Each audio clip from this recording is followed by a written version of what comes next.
I don't know if you can hear me. I don't know if you can hear me, but I can't hear you. You are muted, sir.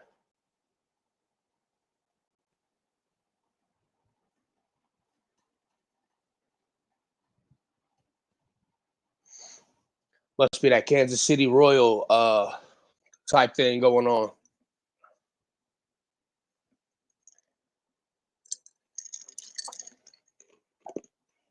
Well, this is going to be a great show. I'm going to be talking to myself today because Balaka's got some muting issue right now. Don't know. We're just going to say this right now. Let's go Mets. Win and advance to the National League Conference Championship. I am happy. I am excited. I am super excited. It's going to be a great day for talk today on the Fanatic Sports Talk. Wow, I love that. Episode 8. Tough times don't laugh, tough people do. Well, if we go back and we look at Saturday, the Razorbacks did that. Vanderbilt did that. Wow. Great day to be a football fan. Just a great day for sports. It's kind of crazy to think. Kind of crazy. You can hear me now? I can hear you now, sir. Yeah, I just gave this outstanding opening to this episode. How great my family, a big sports family. And so this is going to be fantastic, and nobody heard it. That's the story of my damn life right there, man. Swear jar me, $1 in the swear jar. That's the story of my damn life right there, man. Like I gave but you can hear the music though, right? Yeah. Okay, so great. All right. So they saw the most important part. I was just yammering on, man, talking about my plans for which I'm gonna get my uncle back on, bro, because like, bro, dude does a lot of special things. He ran track at LSU, or I'm sorry, not LSU, at UAPB. He and my whole family is full of sports athletes, man. From so my uncle Johnny and my uncle Rat, played sports. My uncle Rat ran track, bro. Like he set state records that are still standing 70, 80 years later, 60 years later, still standing in the state of Arkansas, man. And so that's crazy. Yeah, and Uncle Mike ran track as well. And his son, my cousin Carmichael, ran track, played football, coached football. Uncle Mike coached track and football. His Uncle Mike's baby sister, my mom's baby sister, Aunt Melena, she got 2 sons right now playing basketball and football. Bro, when I tell you they're both 16 and 17 and they are bigger than me. Oh, wow. Yeah. So whole family plays sports, man. So that was the plan, was to have the we're a sports family by nature. My son plays golf or soccer. My daughter's gonna play golf. My nephew plays, one of my nephews runs track and plays soccer. The other one runs track and does taekwondo. And then I have another nephew that plays football, and then my niece plays basketball as well. Like whole family, sports is intertwined in all that we do. And so my mom and my dad have been there through it all. My sister now is a sports mom, and of course we're sports parents. It's a lot to it. This weekend my son had a soccer tournament. I forgot to grab his medal, man, but just all throughout, man, just tons of sports throughout our family. And I look forward to having this episode again where we can bring everything in. But look, man, we on the clock now. So we on the clock now. We're gonna keep the segment. I gotta ask you, man, where you want to go with this today, man? All right, so there's a lot to talk about. Let's start right with the WNBA. Man, I was super. First of all, before we start with the WNBA, we're gonna have a little segment called previously on on the Fanatic Sports Podcast. All right. So oh man, do I even want to know? Yeah, you do, because this one's a good one. This one was you. You called it, you said it, you said that the New York Liberty would do some special things, beating the Las Vegas Aces, my Las Vegas Aces. You called that one. Great call on your part. Thank you. And I made that that reel the other day when I called Illinois over Nebraska. So as quickly as I can dish it out, I definitely want to make sure I take it in as well. So good call on you, man. You called that one, man. Man, they've been playing NBA, honestly, WNBA championship level basketball all season. They've been playing that championship ball all season. They've had the best record all season, and it's showing. It's showing. And that girl Sabrina can shoot her lights off. Sabrina Ionescu is a shoot, but look, it's the big three for them, right? It's the big three for them because it's Sabrina, is Brianna Stewart, and then like this was the one. I think this is the reason why they're gonna win. They're gonna win the. So my prediction, as we get ahead of it, I think the reason they're going to win the championship is because Jonquel Jones is my size. She is bigger than me, as a matter of fact. She's 6'7", and look at that picture. So I was editing like the graphics of this thing, and so Sabrina's smiling. Brianna's got this I want to be sexy face of the NBA thing going. Jonquel is pissed. I don't know if she's this angry all the time, but I would be willing to bet. So, she's probably got some salsa in her life. It's angry salsa for sure. And so, but Asia Wilson was the MVP this season, and I definitely want to get into the awards as we go into the season. I'll go through this, man. But don't let me not start the timer because we'll go. But I definitely want to get into the awards of it. But I got to start by talking about the finals ahead. It starts tomorrow night at 7, game 1. Asia Wilson was 24 and 15 is what she averaged. 15 boards, 24 points a game. Just dominant. As you would expect the leader to be of the 2-time defending champions, right? So right. She threw it. I want to say I don't think she averaged 10 boards a game in this last series, right?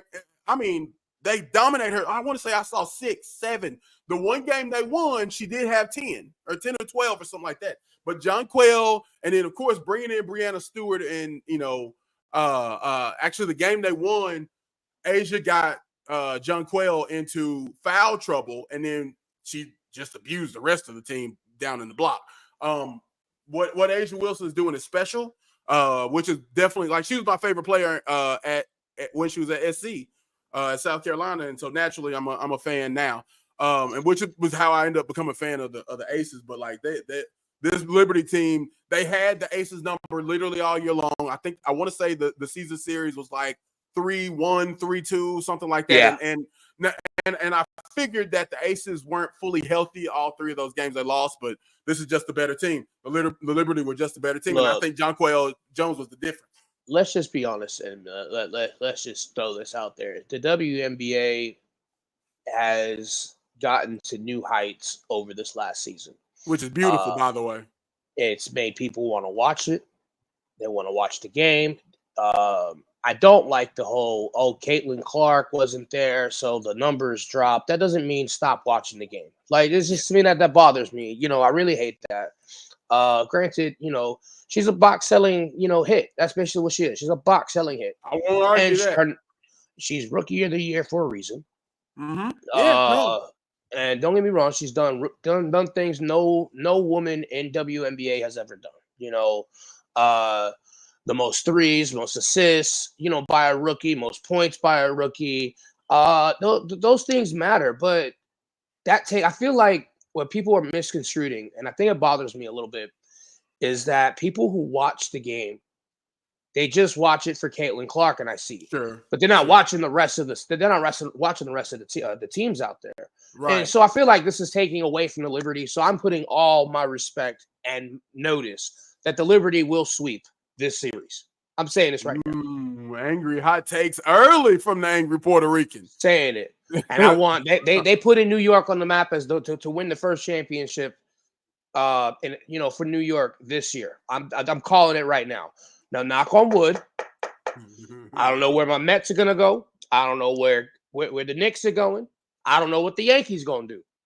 All I know is it's the first championship for the fall season right now. And this is great for this year. I love it. It's great to be a New Yorker. So naturally, so and look, man, they might be the best team, man. As we look at the highlights, man, they might be the best team in the NBA without question. Before the finals even start, I'll tell you the Liberty should be the best team as far as the talent and the what they have to offer. Because you got to think, we talking about Brianna and Ionescu and Jonquel Jones in their starting lineup. The Russian girl, is she Russian?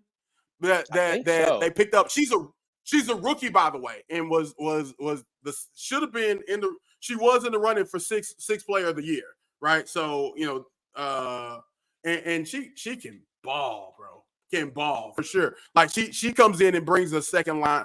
Phoebich?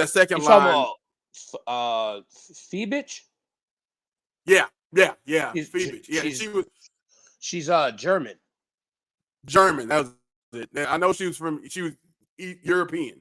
And so like we're talking about, I mean, they made the right moves this summer or this fall. And the crazy thing about it is, they lost to the Aces in the championship last year, right? Right. And they lost on the New York's home floor. The Vegas won on New York's home floor. And Brianna and Ionescu went on record talking about what that meant to lose, not only lose, but to lose on their home floor and how that stung. Kelsey Plum had a great series. Of course, Asia Wilson was MVP caliber. And Jackie Young, Chelsea Gray, that's a loaded squad. So the Liberty we're talking about. Yeah, terrific.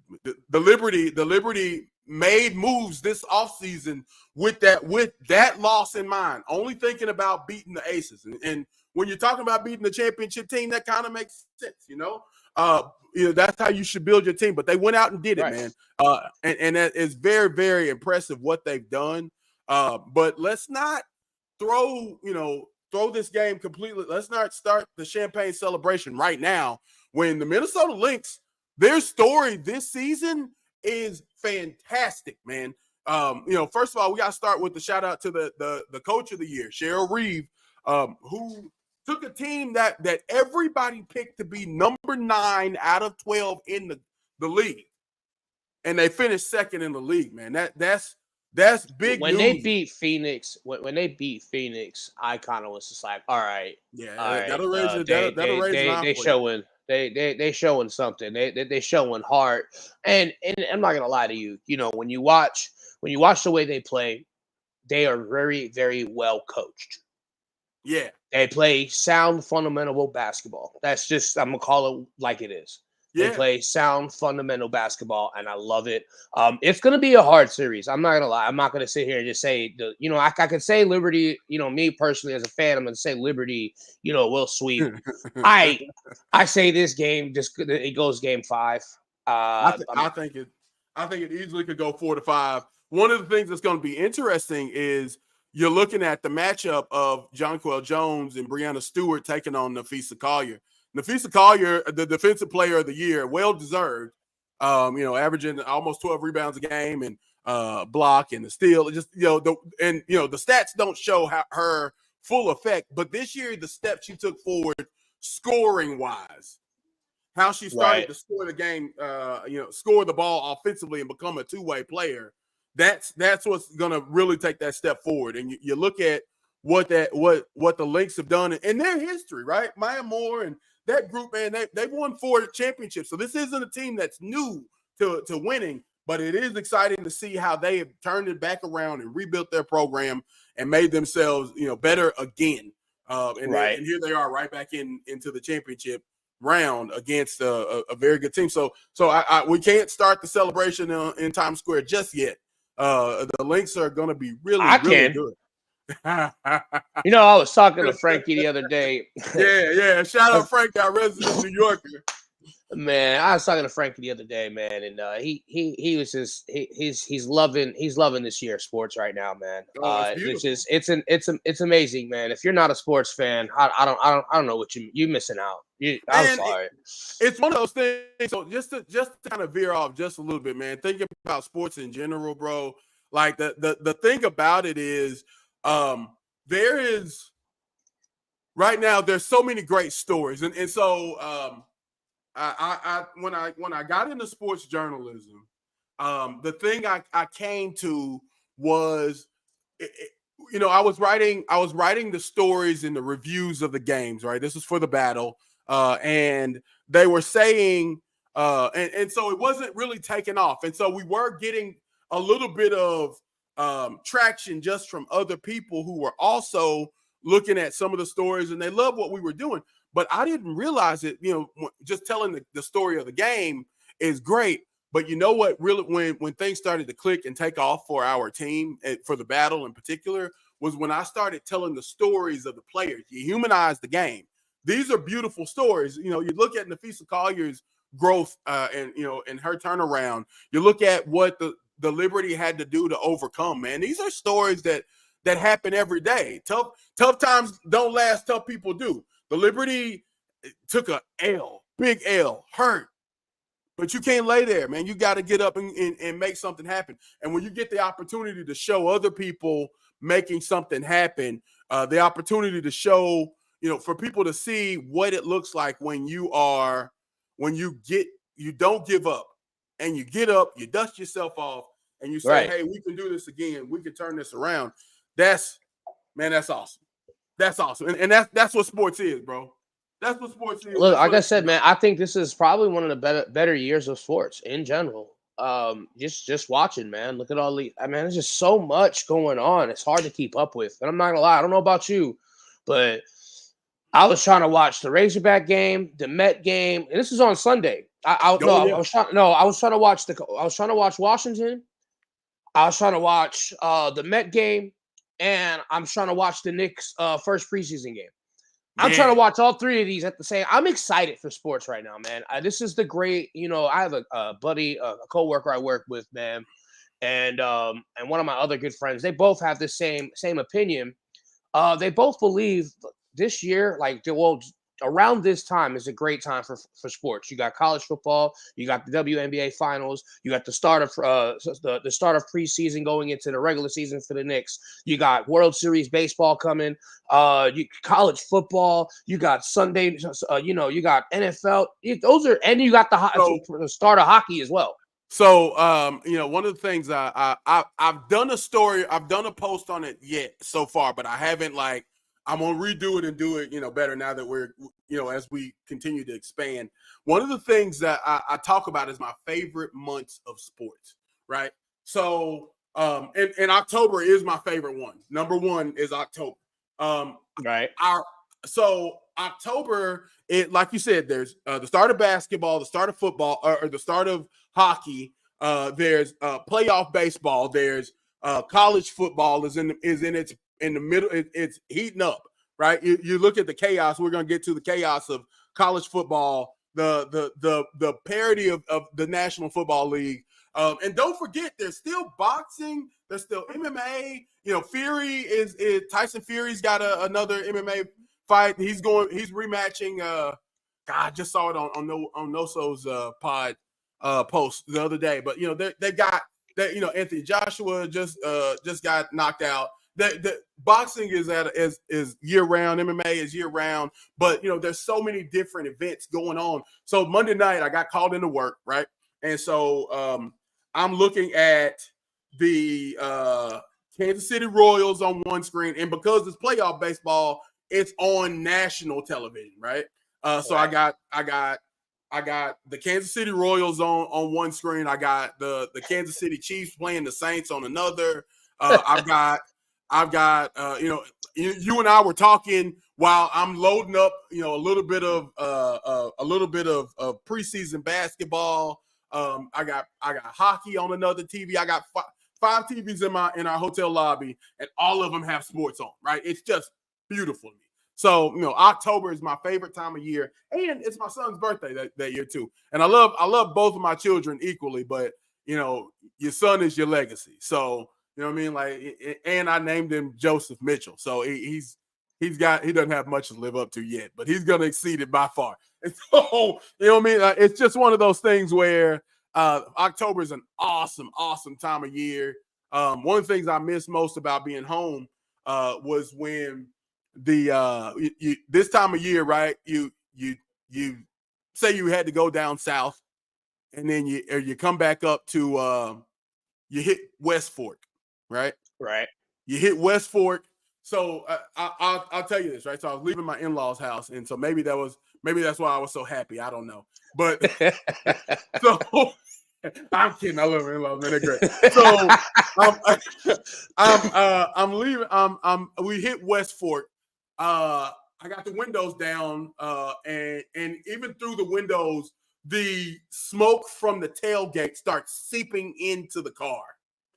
And you can smell the tailgate smoke. They're grilling and cooking and all that fun. And you're headed northbound on what is it? I-49, 71. You pick a number. 49. Yeah. So we're headed northbound on I-49, and I look over to the left, and right off the gorge, you're headed down off that mountain. There is tons of trees, and it's beautiful green and orange and red, and it's just beautiful fall time of year. I'm looking at the smoke as football is about to kick off. Man, can you think of a more beautiful description of in life, man? Just and you know, I love all sports, you know, and that's why this sport podcast is going to talk all sports. But man, just to think about that, and I miss that more than anything, bro. Because it's nice down here, but it ain't pretty as Arkansas by far. Well, whenever you're ready to leave that land of Ellis Hooland, and you know you're more than welcome to come back home. Just man, saying. Listen, I'm on my way, man. That's for sure. There's a I'll put a couple steaks on the grill for you, man. That's a bet. I'm holding you to that, man. I'm holding you to that one. A couple steaks on the grill, man. Man, you know. I'll tell you what I want you to do. I want you to whip me up a little bit of this angry salsa before we go to break, and tell me more about that, man. Man, let all the fans know. Dude, you got me cracking up sitting here thinking about what is wrong with you, man? Oh my God. All right, man. Well, get ready to have your taste buds ignited by Angry Salsa. This isn't your ordinary salsa. It's packed with fiery flavor that will keep you on the edge of your seat, whether you're cheering on your team or just snacking while watching the game. Angry Salsa will add a spicy kick to your game day experience. So grab a jar of Angry Salsa and take your taste buds on an exhilarating ride. Angry Salsa, fueling the fire of flavor. Become a happy, angry customer today, contacting your very own Angry Puerto Rican, me, Anthony Roman. And you could be the next happy, angry customer. We appreciate everybody joining us here on the Fanatic Sports Podcast, man. We'll be right back. There's lots more. Please send it to a friend. Share a friend. Yes.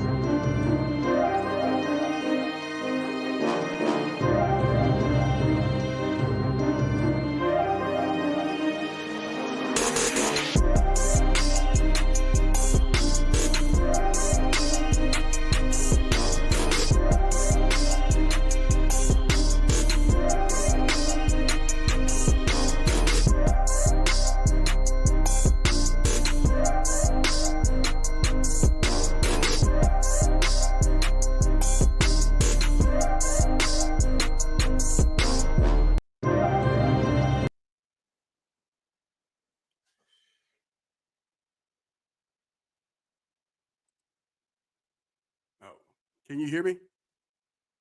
It's probably.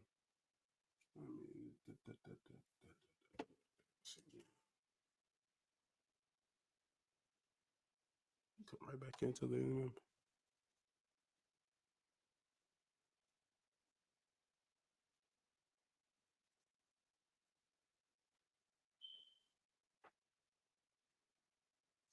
Come back at 30.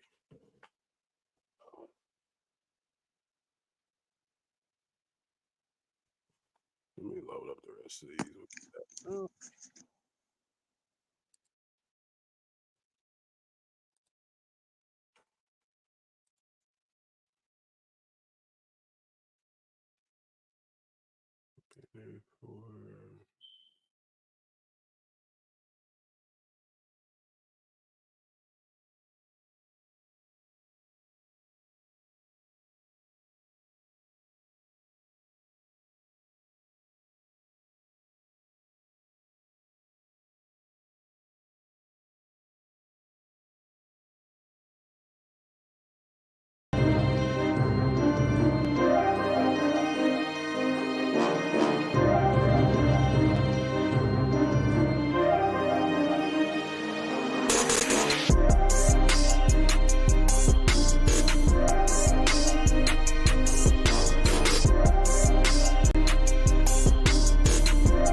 Welcome back.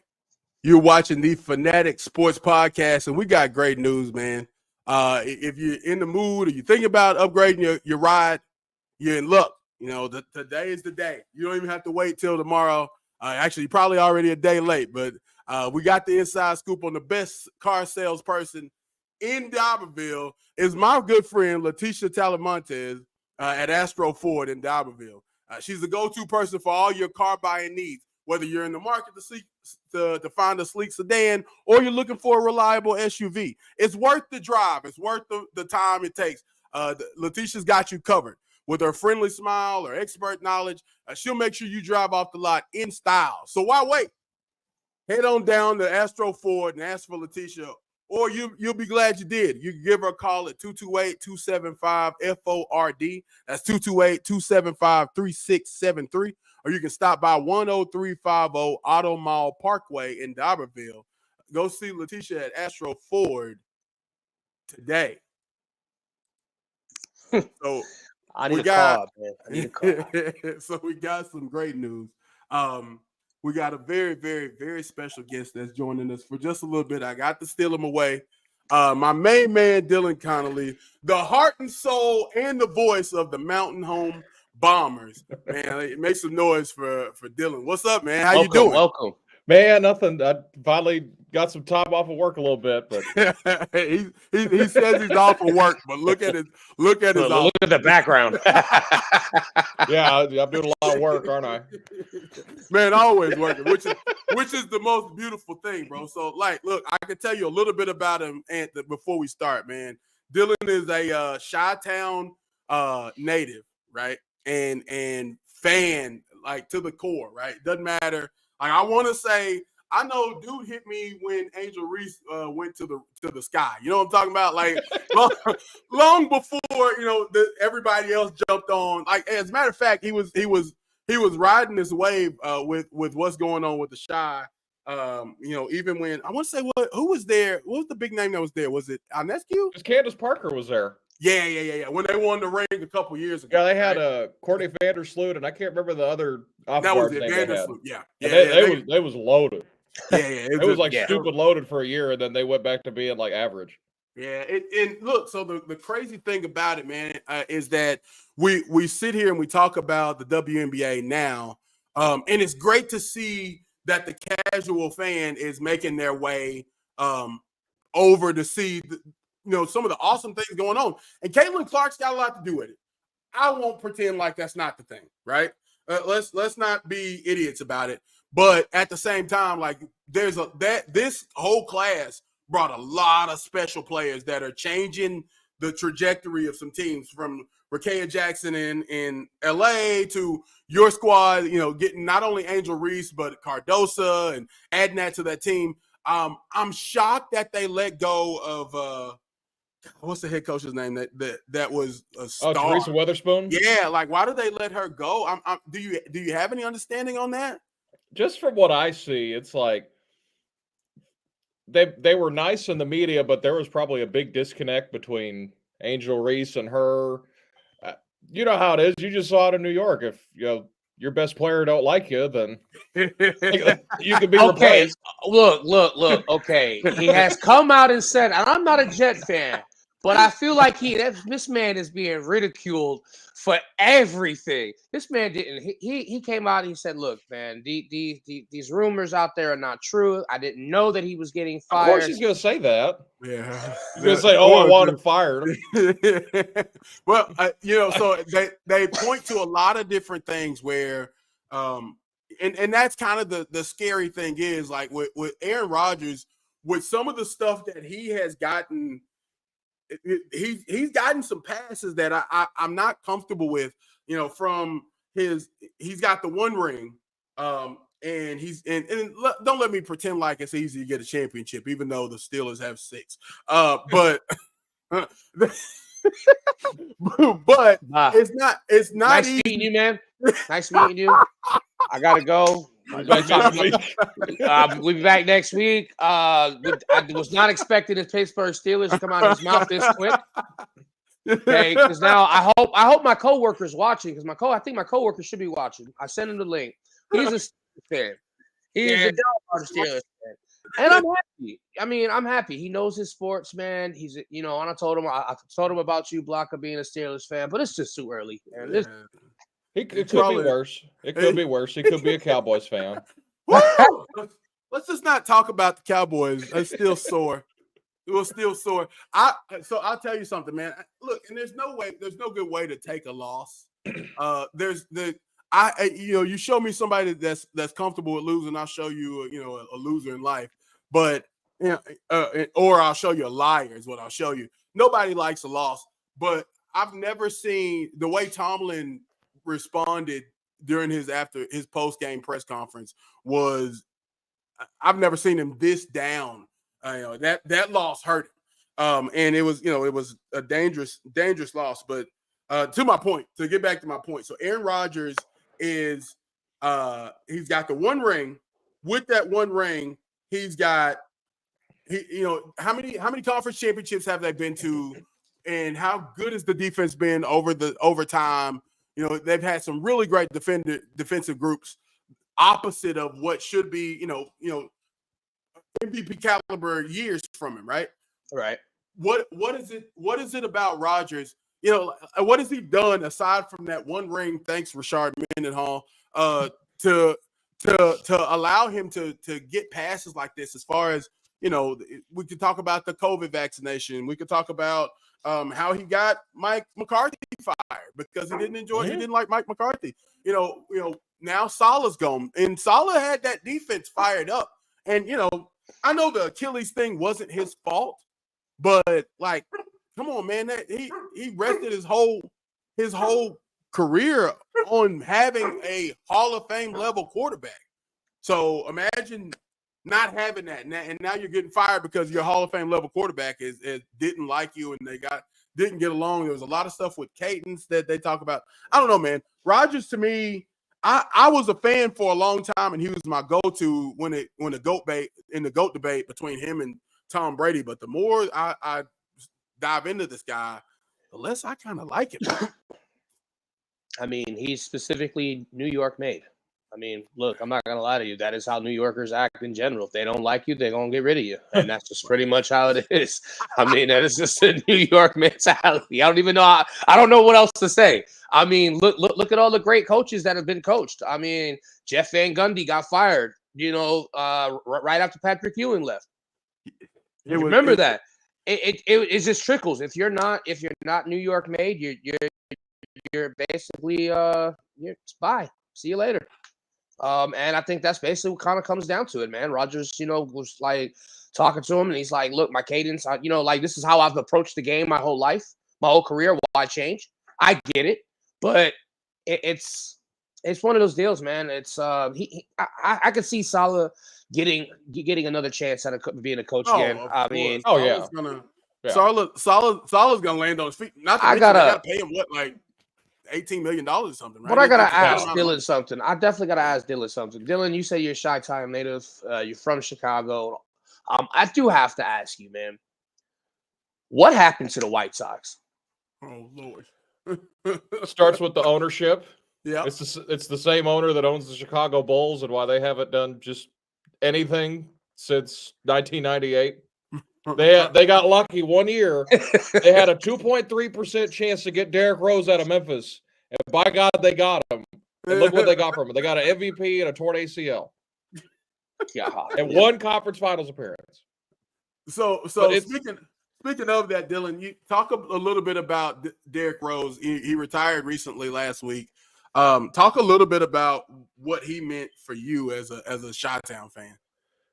You know, I was in high school when he got into the league, and then he was an MVP my senior year of high school.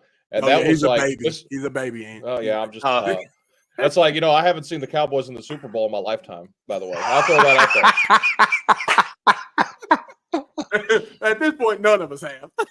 No, but he was just, you know, there were some gritty teams the Bulls had after Michael Jordan left. You know, they sucked for 3-4 years after, and then, you know, they got Kirk Heinrich, they got Ben Gordon, they had Andres Nocioni, all these guys, they were competitive. I remember the year after the Heat won the finals, they beat them in 5 games. And, you know, they were just kind of in that middle, and then Derrick Rose comes to town, and he just tears it up immediately. And then there's just hope. There's just hope because a lot of people would say that if Derrick Rose had won one championship in Chicago, it would have meant more than Michael Jordan's 6. Wow. And I kind of agree with that. That's a big speaking of angry hot takes. That's not a hot take though. Being from Chicago, I guess I don't know. I don't see it. The question as a Steelers fan though, let's say Kenny Pickett had become really good and he won a championship for the Pittsburgh Steelers. Would that not have meant more than any of Ben Roethlisberger's rings? No. So all right. As a Steelers fan and a non-Pittsburghian, I forgot what they call themselves, right? But I became a Steelers fan because of Ben Roethlisberger. Okay. So I couldn't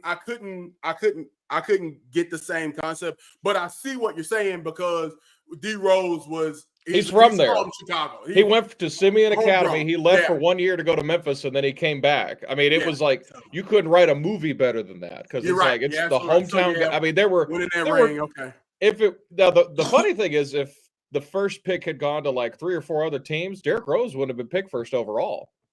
Because Michael Beasley was big in that draft. He was supposed to be the better guy, I mean, everyone Michael Beasley had more like upside, and he had better stats in college. But you know, everyone was saying Derrick Rose, if you need a point guard, he was going to be the next. He's the guy, he was the guy. The guy, because they hadn't seen anything. They hadn't seen an athletic point guard like this before. You know, the best athletic point guard at that time probably was, I'd say, Chris Paul. Yeah, this was and it wasn't like he blew you away athletically. No, he was just a great point guard. Yeah, Derrick Rose had something special, man, without a doubt. And even after all the injuries, to watch him come back, you know, and it's funny, you know, I put that title up there just thinking about, man, glad to be back, glad to get back off the schneid after last week. But, you know, you think about a guy like that, man, who got up off from, you know, several, you know, injuries that could have derailed his entire career. And let's be real, they kind of did, but he still had some accolades to go. And, you know, I think a lot about that 50-point game he had in Minnesota and what that meant for him and for everyone, man. I want to, you know, Jeff Teague tells a story about how everybody was crying, man. Like it was beautiful to see that whole thing. But, you know, so I want to jump. I definitely want to hit all the Chi-Town sports while I got you for a little bit. And you know, when we talked about you joining a few weeks ago, I definitely had some razzes for you and Caleb Williams. And I got to tuck those back in my pocket after the last 2 weeks. Talk about his ascent, what he's doing, and what you foresee for him. I just want to talk about a 17-game stretch. You know, this season's going to be a very interesting season. The stories that have already, you know, come out in the first quarter of the season are spectacular. But you know, these last 2 weeks have been very, very good for Caleb Williams. I just want to see, like, now I'm more of a realistic fan. Everyone was saying this dude better throw for 5,000 yards this year, go to the Super Bowl with as much as he has. But it's like, right. I just want to see growth. No rookie quarterback outside of maybe C.J. Stroud last year has been put in a better situation this quick than him. I mean, you have a lot of great weapons there. Yeah. That he's got which something I thought about the other day. I was talking with some folks about NIL and what it's done for college sports. Well, we're coming to him. So, but there was a statement Caleb made. And look, his stance is not a new stance of, I know I'm a good player. I don't want to go to the worst team in the league, though. And it's understandable. You look at what Eli did and how he made his way to New York. John Elway before him. And there were plenty of other quarterbacks in the process. But he said that if he didn't go to a good situation, he'd stay at USC because he was making $1 million a year off NIL. And so Chicago, shouts out to Ryan Poles, what he did in building that team and putting some things together to make that team viable. My biggest, which, I know I had some razzes, but the big thing that I was thinking about with the Bears, their biggest hurdle is that the neighborhood is awful. The NFC North is it's a gauntlet, bro. Like you think about, the Detroit and what they're doing, their ascension. The Packers, and I think a big part of what the Packers is doing is that they, the biggest thing that kind of was the culmination for them was that, they weren't super great to start last year, and then they went on a roll, and then they smoked the Cowboys in the playoffs. God bless Dak. I wish we could have done the same. But I felt like the Vikings could be good. I'll be honest and tell you, I did not have the Vikings being 5-0 to start the season. Especially if you told me it was JJ McCarthy, I would be like, well, that's really, really awesome considering that it was him. But Sam Darnold, look, I feel like, and I keep telling you this: if you put a quarterback in a good system, you don't have to be all that great. I'm gonna just be honest. You don't have to be that great. You put the quarterback in a great system, he's going to be a great. He's going to make that team better. And I feel like when we talk about Caleb Williams and we talk about him, I feel like there was so much pressure on that man to where I feel like I feel like he took a page out of LeBron's book when he's like, I'm cutting out social media. I'm doing all of this. I'm focusing on football. And you see, they finally, as I said, when we were talking about Taylor Green and how you put him in a system where you make it to where he's not making so many decisions. Right. It's very simple. You're making it very easy for Caleb to be able to find that open man. You're telling him, slow down. We're going to put plays in place for you just so specifically we can make sure that your game comes out the way it needs to. And we're seeing it right now as we speak. We're seeing it two straight games. This man has looked like the number one overall QB. I mean, these last two games, he's looked very, very, very, very well. And one of the big keys this past week was he did the right thing in finding the Bears' number one receiver, number two, DJ Moore. And not only I think it's one of those things where what I'm learning just from Madden alone is that the key here is get the ball to your playmakers. And if your best playmaker is your quarterback, like it is unless your quarterback's name is Patrick Mahomes, you better find somebody that can actually make some plays. We look at the Steelers' offense, and you look at Justin Fields. You look at Dallas's offense, and you look at Dak Prescott. And I could go around the league where the quarterback is your best offensive weapon. I know CD Lamb is a really, really good wide receiver, but if your best, if you don't go get if your best offensive weapon, which it still is Dak Prescott to me, then you're in a little bit of trouble. That's why we only scored 17 points and they only scored 20, right? That's why Jacksonville is struggling, because right now they can't get their best weapons to be at that level. I mean, and when Jacksonville finally does win one, it's because Tank Bigsby comes out and he's dominant for once, right? So, when you get the ball in the hands of your playmakers, you surprise, Caleb throws for 300 yards, and this was his first 300-yard game, right? Yeah. It's the second. No, It's the second one. second in a row. Yeah, because they had that stat. This is the most 300-yard passing games by a Bears rookie quarterback ever in a season. Do you think that Caleb Williams will throw for 4,000 yards? Not this year. Angry hot take. Mr. Details, angry hot take. I like that. He'll be close though. I think he gets over 3,000, probably 3,500. I think that's where he settles at. But he'll need to. There's too many good opponents at the end of the year. He's going to have to play the Vikings, Packers, and Lions all in a row. Where he's going to have that game where he burns out. But all you just want to see out of him is just progression every week. I mean, his passer ratings got better every week, which eventually that's going to plateau because you can't get any higher. But I mean, the first week he's running for his life. He's trying to do stuff that worked against, like if you're playing against UCLA, but it ain't working against grown men. But then, he's getting all kinds of quick stuff the next few weeks. They went on Sunday Night Football. The good thing that's helped him is that he has probably a top 5 defense in the NFL. Yeah. That says, hey, you make a mistake, we got you. We got you. Just get us to 21. They're the only team in the NFL that's held every team that they played under 21 points this year. That's pretty good. Now, that's pretty impressive. That's a heck of a I just have to ask you, man, Dylan. You finally got a quarterback. You're kind of in the same boat as me with Jaden Daniels. You feel good about it, but how does it feel? Because I know how I felt going through so many quarterbacks in so many years. You don't know who your starting quarterback's going to be. Every year you don't have a franchise QB. How did that make you feel knowing that you landed the number 1 overall QB out of the draft?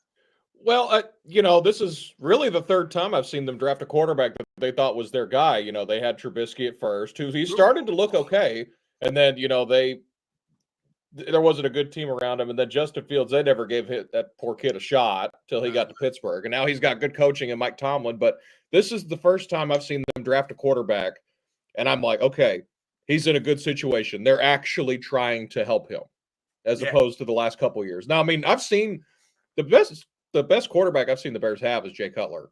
And I mean, he was solid. He was very solid. He wasn't an elite quarterback. He wasn't a top 5 dude, but he'd win you some games. I mean, if he doesn't to the Super Bowl. He almost with Brandon Marshall. With his leg hanging off of his knee, then they probably would have won that Super Bowl. Yeah, I mean, they at least go to it, I think. So I mean, it's not like he was bad, but he was a guy like I think he's still got like it's either him or Sid Luckman that has all the Bears passing records for that franchise. Sid Luckman played around, but he didn't have no face mask on. And they're taking trains and buses to games. He took it back. Listen, he's a fan and he's a knowledgeable fan. Let me ask you this though, because we got to move on to a couple more sports. Are you going to paint your nails? If he wins the Super Bowl, I mean, absolutely. Now, I will say this: this dude is a businessman. So he had that story. He did it because people will say, "Oh my God, why is he paint his nails? What's up with him?" His mother is a stylist. Okay, and she would practice on him, and she was, I believe, I think, a single mother, and she would practice on him, and he was just like, okay, whatever, and also help him keep him from chewing his nails. He got a nail polish NIL deal for about $250,000 when he was in college. Oh, all right. And I'm like, him and the dude that what's his name that's at in Philadelphia from Jared McCain. He got the same thing. Yeah. So it's like, fuck, get that bag, dude. I mean, I don't. He wears gloves when he plays quarterback. Who cares when he does with his nails? That is impressive. That's crazy. I mean, that's a bag. I mean, that hard to argue with that, man. And I mean, if it's something to do with your mother, I mean, you do whatever. Yeah, I'm all for it. Yeah, I got you. I totally get it. That's fair. I guess I'll stop bagging on these painted fingernails. Then because when you see that, it's usually either a stress reliever or it has to do with their mother. I mean, that's like 99% of the time when you see someone like that. So, fun little insight there. That's fair. I can live with that. So all right, man. So last night was opening night of the NHL, which this year I'm super excited about the NHL because they add the expansion team. You look at I got a chance to follow the Stanley Cup Finals, which was fantastic. A back and forth. It ended up going to 7 games. After the Panthers won 3-0, then here come the Oilers, 3-0 back down 0-3, and then they bring it to game 7, and then it was just this defensive battle back and forth, and the Panthers defense finally won the game for them. So last night was the opening, which I don't know, that's not even an expansion team, right? This Utah. Yeah, they were Arizona, and then the owner he pulled. If you ever seen the movie Major League, he made them just so bad, and then they had him playing in a college arena of 5,000 people. That's insane. A professional hockey, a professional anything playing in front of 5,000. Like they're even joking about how bad it's going to be in Sacramento for the A's playing in front of 20,000 people. Yeah. A $5,000 college hockey arena is where a professional team played, and then they moved to Utah, and it's a solid arena. But I saw photos last night. It's like you sit in the 300s, and half the ice is cut off. So they're not playing in the Vivint Arena. They're playing where the Jazz play. Yeah, okay. All right. Yeah. But I can't remember the name of it, but because I remember I follow a bunch of beat writers in Chicago. They said that the Wi-Fi name was Jordan pushed off. Oh my God! and he tweeted the screenshot of it. He was like, "Oh, they gotta let it go. That was 30 years ago." Hey man, that still holds. I'm not gonna lie to you, man. That still holds a lot of weight, man. In Utah, I guarantee it, man. You look at it now, it technically is a push off. Back then, you getting away with that, but he didn't do anything. They didn't call nothing. Hey, look. 6 rings, you can't. I mean, I'm sorry. I ain't taking that. I'm not calling nothing. I'm not calling nothing on Jordan. Nope. I'm sorry. You got the face of the franchise. You ain't calling no foul on that. I'm sorry. Not at the end of that game. You're not. You especially as like well they tried to poison this man. It didn't work. Yeah, it did, and he still gave him 38. This is crazy. So tell me a little bit about, because the Blackhawks bring in their young star. Kane, is it right? Connor Bedard. Bedard. I'm sorry. Yeah. I'm thinking of it. Yeah. So he's man, dude. He's living the dream. Yes. What is he? 19?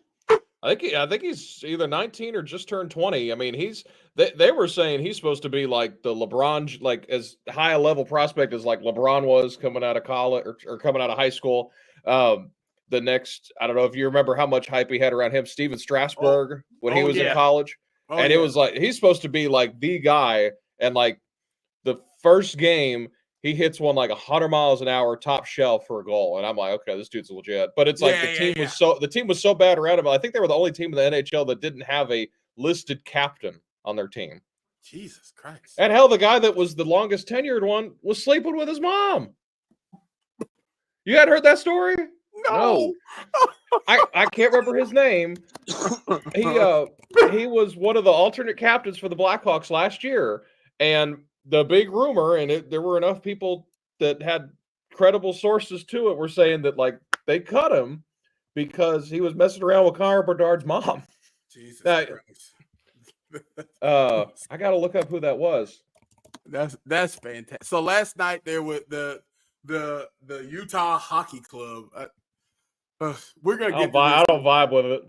I'm not a fan. I actually like the logo. I thought it looked pretty good. It's a solid color scheme. I mean it. Yeah, I like the color scheme. I thought what they did was cool. One of the things though that was actually very cool was that they came out and they won their initial game. I still feel like this is gonna be one of very few that they win. But yeah, they won. They beat your Blackhawks 3-2. But how the Blackhawks, talk about how they looked as far as what you saw and what you thought about their they didn't just funny. I knew it was the preseason, so I'm settling watching this game. I just got home. It's like the middle of the first period, and I got it just on the background, kind of in and out watching. And they said, "Oh, this game counts," and I'm like, "What do you mean this counts?" I thought that was still I thought it was the preseason still, because I look back and like they had 3 preseason games in like 4 days, and in my head, I'm thinking, okay, the NBA preseason's like a month, NFL and the Major League Baseball is like a month. So I'm like, okay, I thought they had at least a couple more days, but then I was like, okay, that's what actually matters. So I started intently watching it more. And like, they came out slow, but against anybody, you come out slow. I mean, it's hard to come back, and that's kind of what happened with them. Trust me, I know. I think they'll compete for a playoff spot. They'll look a whole lot better than they did last year. They added some decent pieces in the offseason. They had a another good top draft. 3 pick.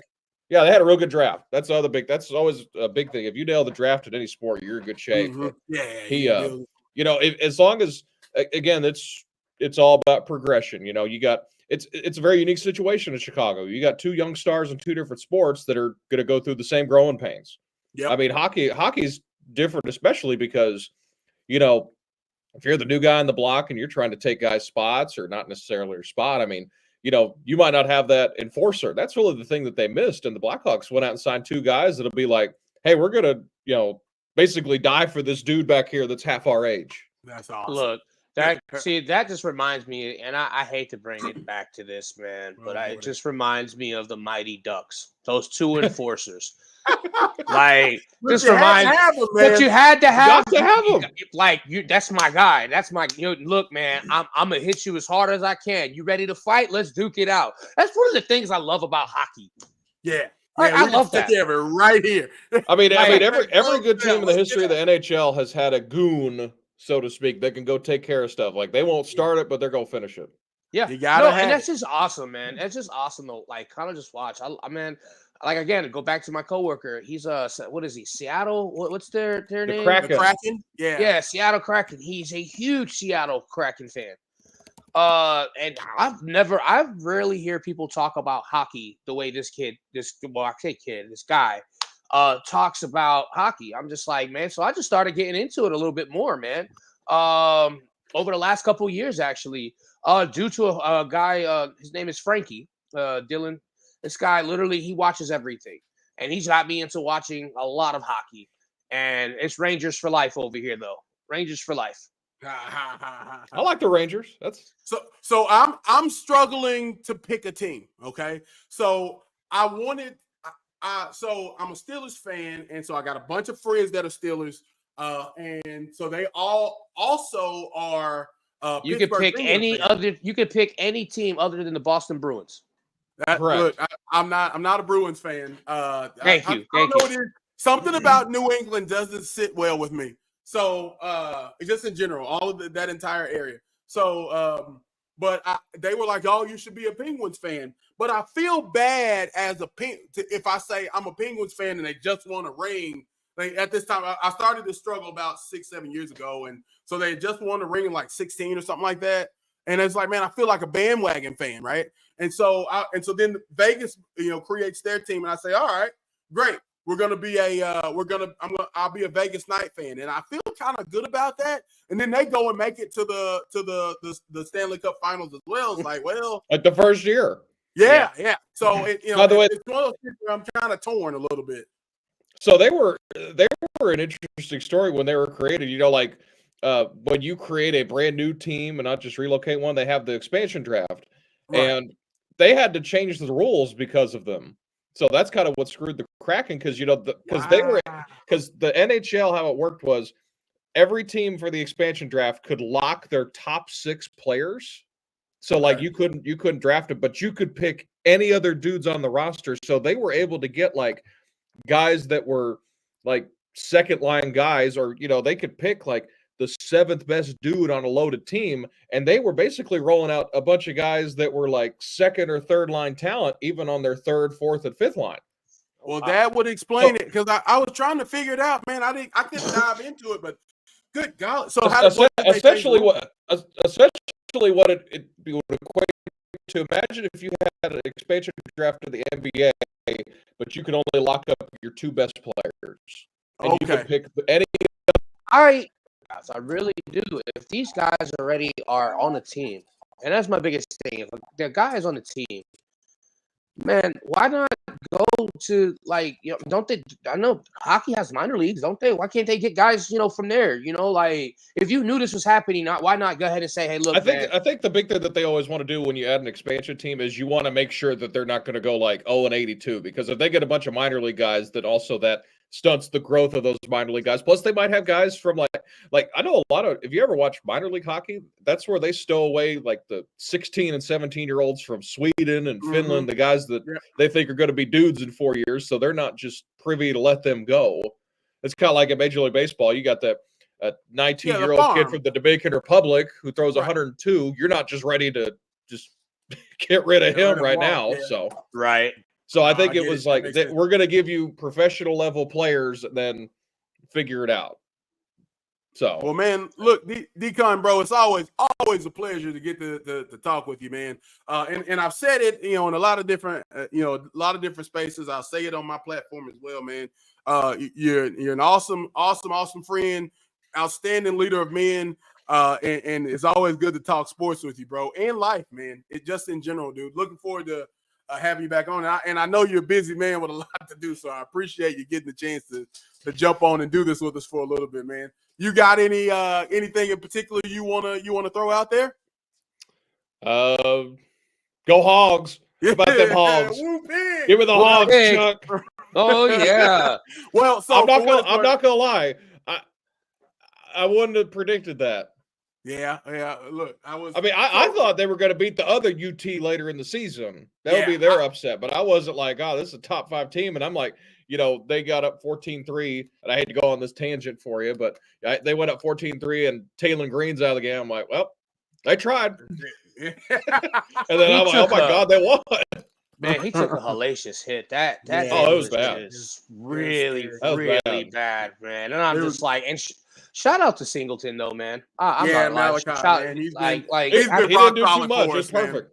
He did just enough. Those snaps though were just really questionable. The thing with that is a former offensive lineman. The big thing is it's difficult to go from snapping to a 6'5" quarterback to a 6-foot guy.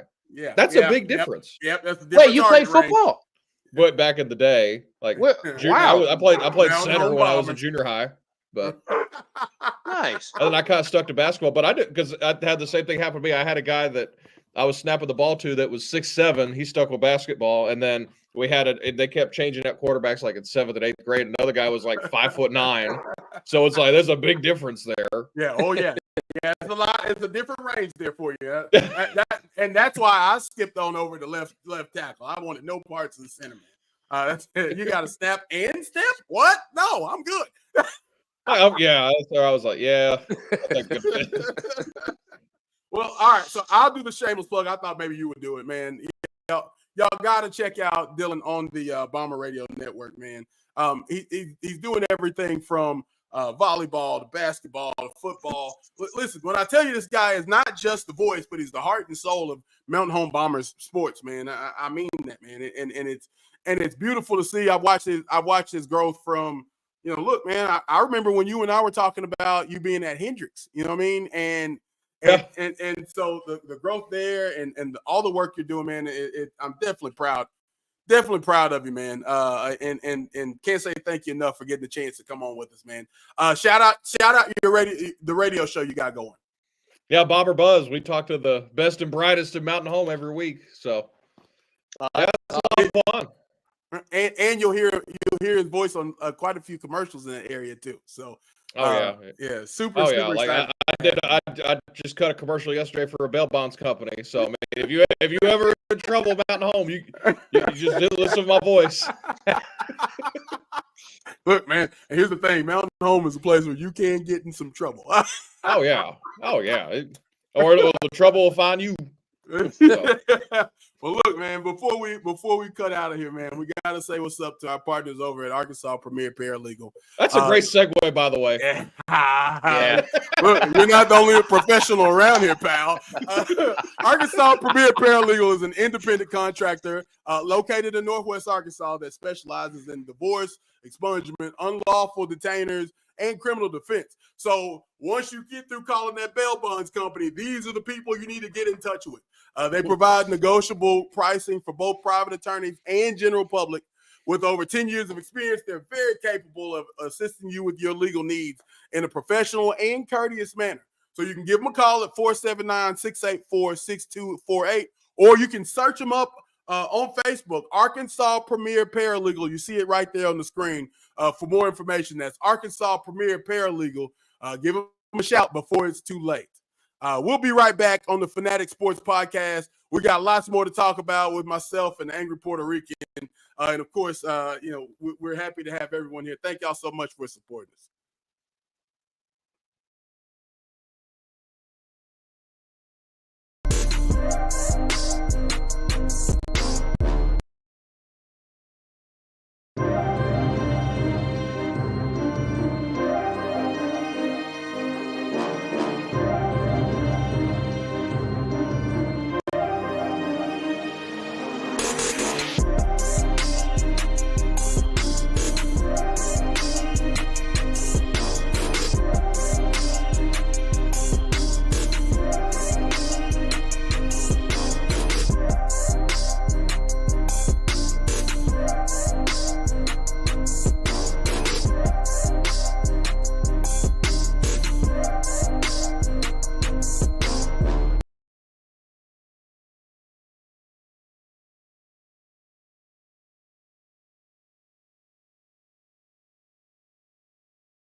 What up, everybody? Welcome back to the Fanatic Sports Podcast.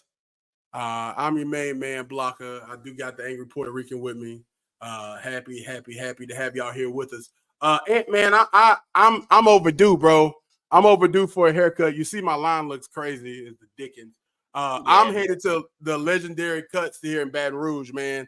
I gotta throw a shout out to Randall and Aaron and the guy who cuts my hair and makes me look presentable half the time is Jermaine. Man does surgery on every other week, man. So if you're looking to feel legendary, then head on over to Legendary Cuts Barbershop in Baton Rouge. Whether you're gearing up for game day or simply just want to look your best, our talented barbers and stylists will give you the winning edge. They actually do braids, so you could grow your hair out just a little bit, and Mo is in the back. She'll go and twist that thing up for you and get you braided up with a little bit of extensions. And man, it's Hey man, can they do something with me? I'm telling you that they make me look handsome. There's room for everybody, bro. Ain't so much up here though. They make me look good, man. They got experienced precision cuts, a welcoming atmosphere. They keep legendary customers coming back for more. Give them a call today at 225-448-3048, or you can visit Legendary Cuts Barbershop at 10404 Coursey Boulevard in Baton Rouge. Or you can check them out on all the social media platforms, Facebook and Instagram. Step your game up and be legendary today. And I think. Yeah. So look, man. Look, we always have a blast, man. Decon is awesome guy, man, with what he does for Mountain Home. Again, he's kind of in that same mode. You remember Mark a couple weeks ago from Boot Hill. Also, there's a lot of awesome people, and I'm looking forward to us being in that same mode as them, as people who shed light and bring the stories out from places that aren't getting it, man. That was what I did in Northwest Arkansas, and I'm looking forward to doing it again on a regional level. But that's what Decon is doing for Mountain Home, man. It's a great look. They've got a great media team that works with him, and they've got the news station working as well to show Mountain Home sports, and he does an awesome job of leading that group over there, man. And he leads awesome, man. He leads by example with how hard he works and making that work for Mountain Home. So it's a blast to get a little bit of his time. It's very, very limited time, man. I hit him last night at 3 a.m., bro. And I was like, I just was telling him so he would wake up to it at 7. I see a bubble popping back up, man. It's 3:15 in the morning. You know me, I'm grinding. I'm a night owl when it comes to putting it all together. And so but he's right there with me, man. But that's the way you have to work in this industry. You know that. So but it's a blast to get the opportunity to work with folks like that and be able to connect with people like that, man. Oh yeah, man. I love the connections. I love the happy shade towards the Cowboys. Love it. Take it man. He's more than welcome. Come back. I love it. Keep throwing more shade to the Cowboys. I'll take it any day. So Dig, man, let's get into you alluded to it when you were talking about the White Sox, man, but it is postseason baseball. And that's the beauty of this time of year, man. We're down to the final 8 teams in the divisional rounds, and there's the San Diego Padres and the LA Dodgers, the Yankees and the Royals. There's the who am I missing? Detroit Tigers and the Cleveland Guardians. But we're going to start with our resident angry Puerto Ricans' favorite team. New York Mets are taking on the Phillies. And the fun part is the Mets are up 2-1.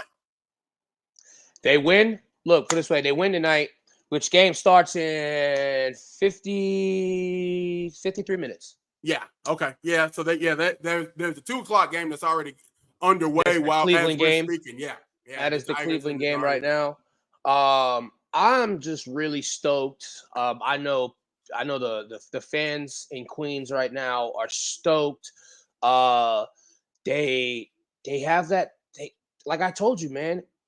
this year is the year for New York, man. I'm not lying to you. It's the year for New York sports, man. This is the year. And I finally get to rub it in people's faces that people rubbed it in mine for having to deal with all of this. Yeah. Look, man. Sean Manaea played last night. He pitched a great game. Oh my God. 7 strong innings, 3 hits, 6 Ks, 1 walk, 1 earned run.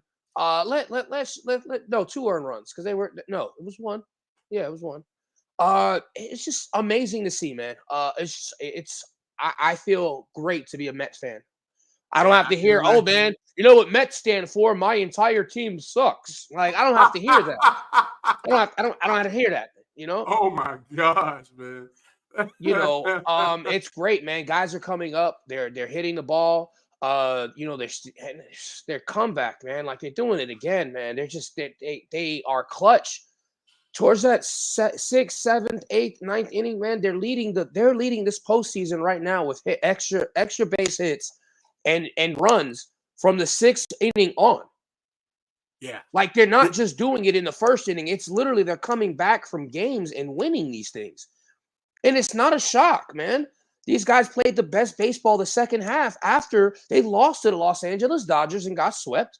They had a team meeting. The players literally got together. They had an only players meeting, and they've been playing lights out ever since.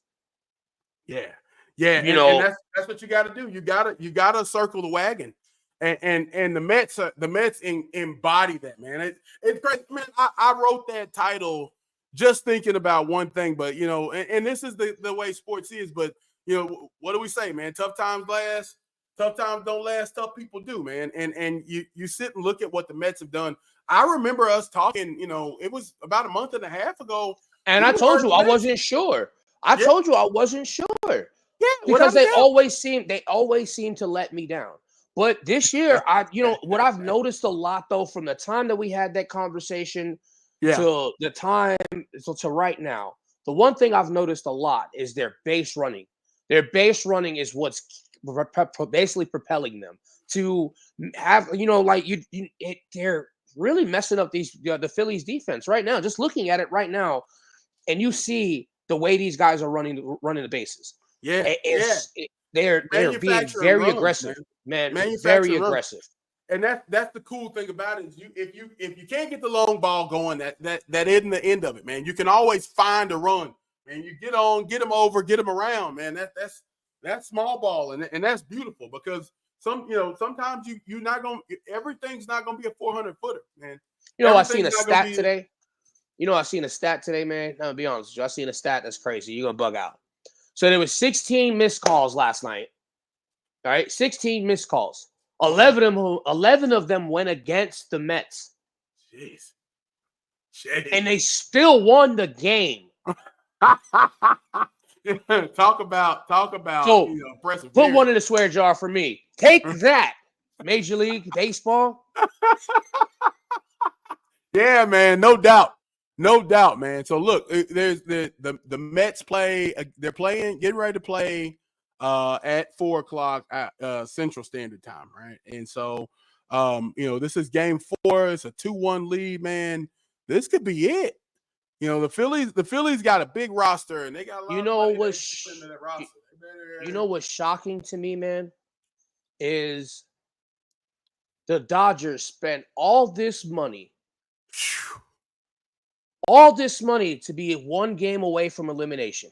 Yeah, I was just about to say, man, and it seems to be the theme of the playoffs, man. The Dodgers, the Phillies, the Yankees, all 3 of those teams have put in a lot of money trying to make their team be, better than everybody else. And what we've come to is, this is, you do all that work thinking you're gonna get, obviously you're going to get the production you get. And they have. Obviously, you're in the playoffs and you're here, but not every team, like that, right? Blocker, not every team can be the Yankees. Yeah, and I really hate to say that, man. It hadn't worked out for the Yankees as much as you would think with the amount of money they've spent. Yeah, but the thing is, though, you remember when George Steinbrenner was there? God rest his soul, man. Yeah. Like he spent all that money, and I'm really upset if they give this man, the guy that's on this screen right now, if they give this man the NL MVP, Yeah. I'm sending an angry email to anybody who voted for him because I don't believe. I granted he's having the best numbers out of anybody, Sure, yeah, 50-50 is great, but let's be real. but he is a designated hitter. He does not play on the field. Yeah, Lindor and plays on the field. Lindor hits the ball. Lindor is a Gold Glove caliber shortstop. I don't want to hear anything. I'm really tired of this. Oh, he should be he should be MVP. He should be MVP. Look, I'm gonna say this and I say this again. If David Ortiz did not, Big Poppy Ortiz did not get a MVP for being a DH, why the then hell should Shohei Otani get the MVP nod? I don't. yeah, I'm sorry. I'm yeah. sorry. Man, look, I'll be honest with you. Shohei's his numbers are outstanding, and it's gonna be hard to argue against his numbers. But when we're talking about most valuable, I don't know. I don't know if I can. I don't know if I can jump into that boat. I'm with you. I'm right there with you. Especially if you look at what they're doing, and I know this is a 9-man. There's 9 guys on the field, but there's something to be said about the captain Derek Jeter won 5 rings because, and yes, he was on a loaded team, but you still got to make it work. Yeah. And he was a leader of that team. The Yankees are loaded right now. And they're down. It's 1-1, and I got real good confidence that the Royals are going to beat them. We'll get to that in a little bit. But I mean, you look at what the Dodgers have done and what they've spent and how they spent a lot of money over the last decade trying to pay for the best players and buy the best team. And what has it gotten them? I think what 1 ring, and 3 or 4 World Series appearances. And But I'll here's my give you the thing. 1 year that they got cheated, but still, man, you got to put in the work. Look, and I'm just be honest. The Padres are playing great baseball, man. They're playing great baseball. And Manny Machado is playing like an MVP player in the postseason right now for them. And Big time hits. The interesting thing was a couple years ago, San Diego tried to buy a team. They traded for Juan Soto. They bought all these players in free agency. They had such big names and disappointed. And then you finally go and you grow your team a couple years ago, right? And you take that time and they traded for some really good prospects that have taken their time, come up through the farm system, and now look at it. I mean, it's 2-1. And again, we're talking about another team where, look, this could be over with tonight. This could be over with, because, you get down 3-1, man, that's it. And if I'm not mistaken, this is a 5-game series. So, yeah, this could be it for the Dodgers. I'm gonna throw this on the limb. I think this goes Game 5. The Dodgers have been the best team in baseball all year, besides the Yankees. I don't see them. I don't see them losing tonight. I know. Look. I know it's in San Diego. Yeah. And I'm gonna be honest with you. I know it's in San Diego, but I just don't see. I don't see them losing. I don't, and I actually rather play. I'm gonna be honest with you. If we win tonight, I'd rather play the Padres than the Dodgers. The Dodgers are loaded. Are loaded. They got players everywhere on the field, man. I mean, dudes everywhere on the field. Well, we're looking at the postseason picture, man, and That's crazy. Yeah, it's wild to think when you look at this, right? So from a seeding standpoint, number 6 and number 5 on the AL side both won sweeps 2-0, right? Your Mets had a big win as well, and then what the Padres did to the Braves, I just knew the Braves were going to be there. And the Padres were wrapped up, but it's been awesome. Look, the Braves losing, key players on that team is what hurt them a lot, man. Yeah. There's only so much Ordonez could do with that team, and he was playing. He is playing great baseball too, man. I loved it. Like I said, I told you, I love this time of the year, man. I love it. I love it. Time of year. It's beautiful time of year. The crowd, I remember watching First Take. and Mike Mad Dog literally gets on there, and he was like, you know how he always gets mad about something, like, what are you mad about today? And he was mad, and he had a legitimate reason. We're fighting to be in the postseason, and nobody was showing up to Citi Field. Wow. No one was showing up. And he was like, you got to show up for your team. They're fighting to get in the playoffs, and you're not showing up. Like, you can't just be fair weather fans when they win. Right. Yeah. Like, I don't like that, man. I've been a Bet fan my whole entire life. And I've been there through the ins and outs, the losses.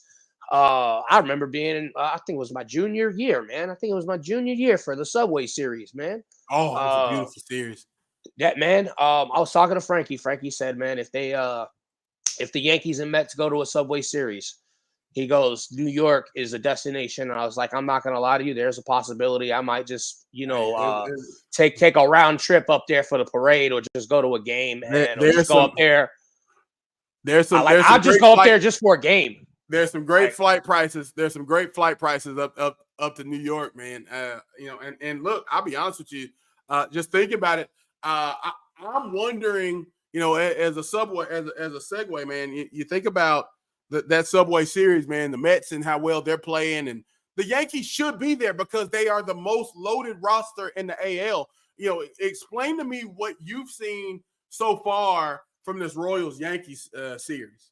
Royals has you're basically, the Kansas City Royals have a no give up type of mentality. They play to the last pitch, and they've been doing it. They were, what was it? You guys were completely, I think, 15, 18 games under 500. Mm-hmm. Yeah. This year. And the Royals made that turn. And this was, I think, this is the first time in AL history and in modern history that a team has lost over 100 games and then the next year make the playoffs. And so it's really, really impressive to see what they've done, and even more to talk about what they've done, and what they've done in the playoffs and in the series. But one of the things that made them so special, and ironically, I was screaming at anybody that would listen, that we needed to get our pitching staff back in order. From a standpoint of what we did at the plate, a lot of times we would lose a lot of games, 7-5, 8-5, 10-6. We would score enough runs if we just had somebody who could not let us not give up too many runs. And Lugo, and we've got our staff is finally there. But what more than anything is our bullpen has made leaps and bounds, and so that's where we've taken big steps forward, man. This guy that's on the screen is even though he gave up two walks to start us, Cole Reagans has been a godsend. Him, Lugo, he's got a nasty cutter, man. Oh my God, that cutter is filthy. We're gonna see it. Actually, we're gonna see it right here. As a matter of fact, he runs this cutter, and he's throwing it at 98, 97, like with so much movement, man. It's crazy how he's putting it all together. But no, this is what the Royals have to do. And thinking about it, it's the thing I'm thinking about. With same thing what you guys are doing on the other side is your engineering, manufacturing runs. So even if we're not having the greatest day at the plate, Bobby Witt hasn't had it. I don't even think he's gotten a hit in this series. Bobby Witt Jr., easily the MVP of the Royals for sure. Hadn't even gotten a hit in this series, but you get guys manufacturing, getting on, getting around, getting over, and getting around, man. You'll find your hits eventually. It'll all come out for you. It's important to just be able to get on and you do the bases. And this is the beauty of baseball, is that if you trust the process and you work that process literally every day, even if the results aren't there and they take a little time to get there, at least you're getting, if you're putting in the work, you're going to eventually get there, man. That's the most fantastic part about baseball, is that if you work every day, the game is going to eventually reward you and repay you for your hard work. I've never seen Oh, it yeah. not happen in baseball. So look, man. Basically, shout out to the Mets for allowing Kodai Senga, which was really, really, really crazy news for me. I was not expecting him to start for 2 innings, but that kind of gives you an idea of where we're going. And if we make it to a game 5, guess what? He's there to pitch. If not, he's ready to go for the next round. And I love it. I love to see it. He's got man. When he's on, he's on. He's a filthy pitcher, man. He's a filthy pitcher, and it's the right time for us to have him. Yeah, it's perfect timing, man. Speaking of perfect timing, we're really excited for all our partners, including Mr. Detail, the detail service, and sponsor of all of our angry hot takes.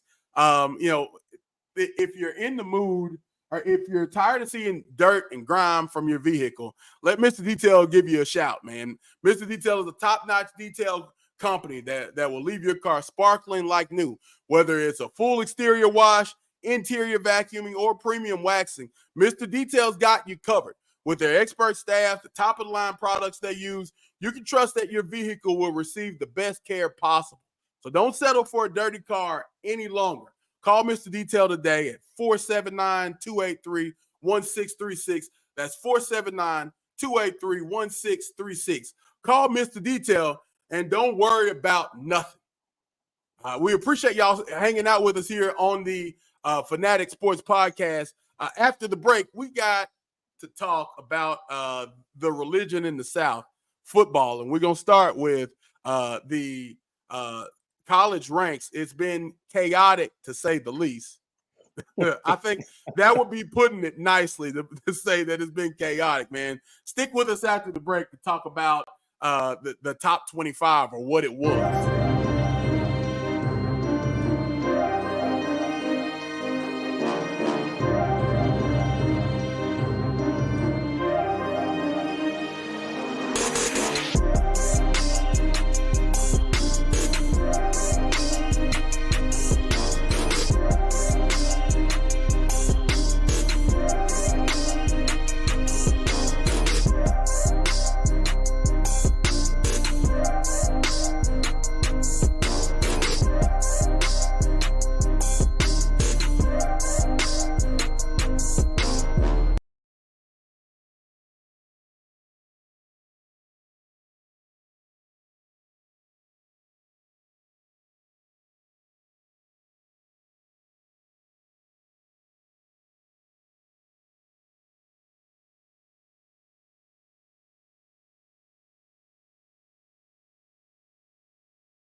Well, guys, It is time. It is time. It is time. It is time for food truck the El Chefe.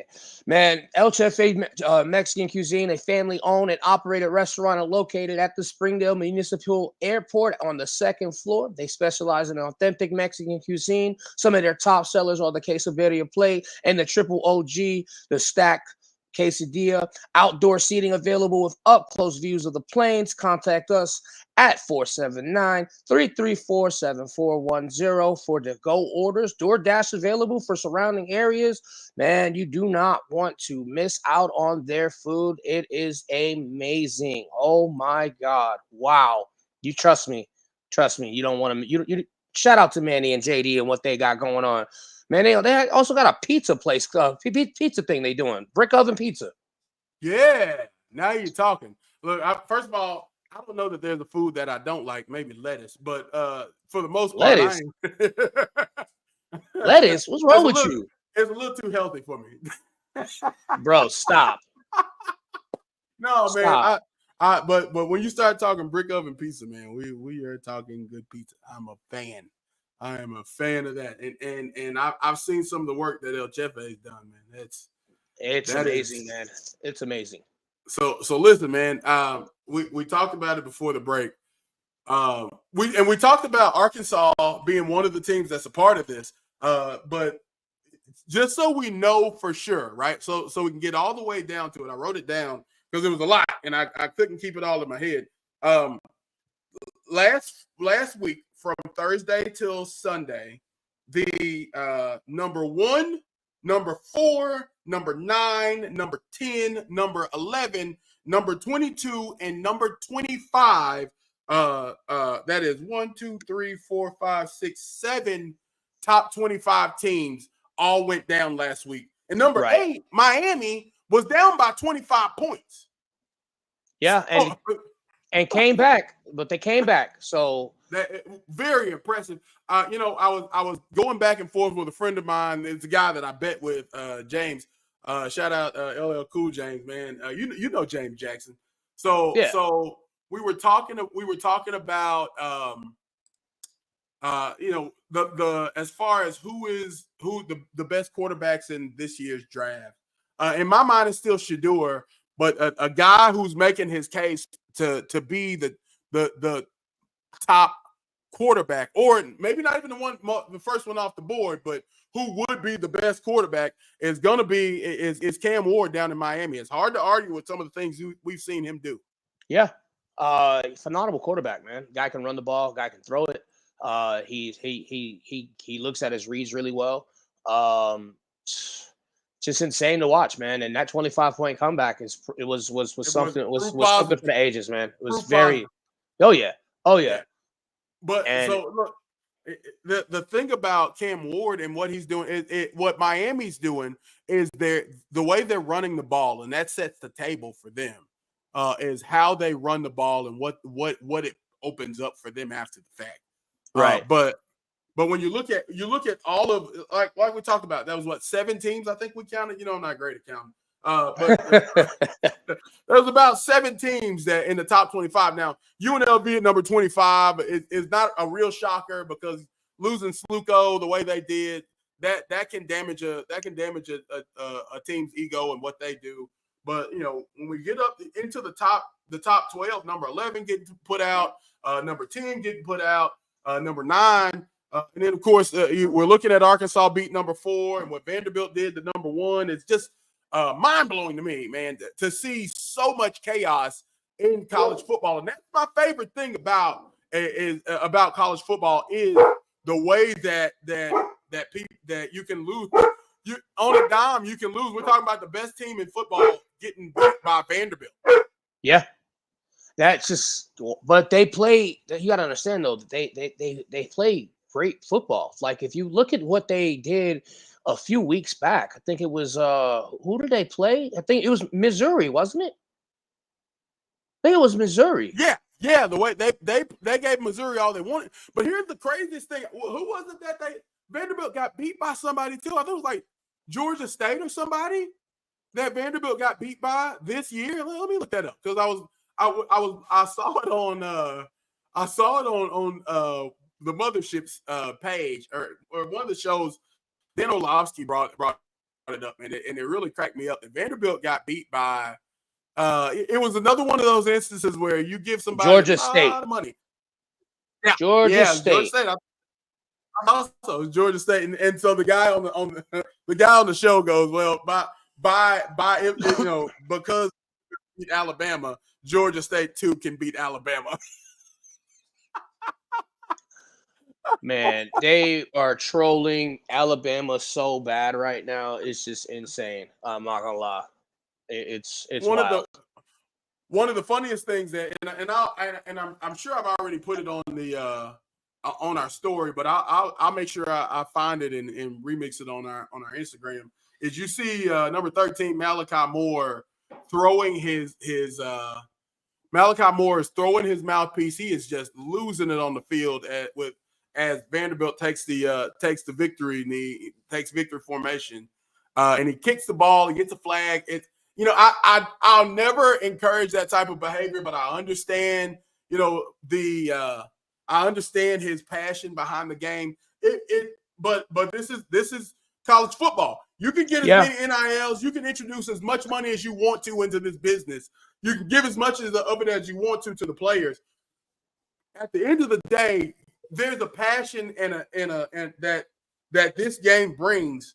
College football, I mean, brings that you can't find very many other places. I can't think. No. Maybe international football, soccer, has that level that matches that level of passion. But in the States, you're going to be hard pressed to find anything this passionate.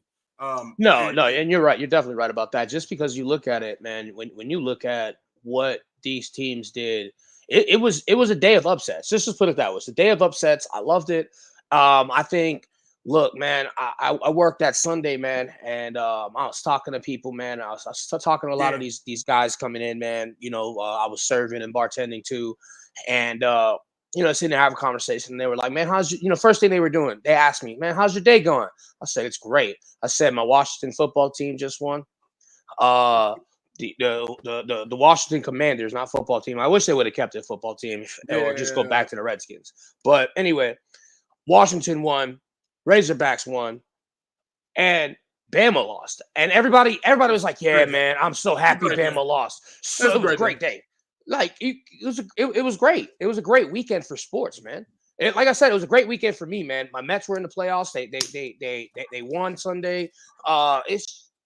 I love it, man. I love sports. It brings the camaraderie it brings towards people who are not playing the game. And you get to you could watch. You can go through a bad day. You can have a bad day. You put on a sports game, though, man. You forget all about your bad day for a second. Yeah, no doubt. So speaking of bad days and good days, man, somebody's gonna have a bad day starting Saturday afternoon.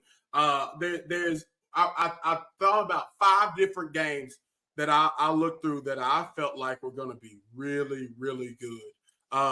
The first one I'll pop up here on the screen is this year's Red River Rivalry, and I think I got last year's logo. But I mean, you look at number 1 Texas versus number 18 OU.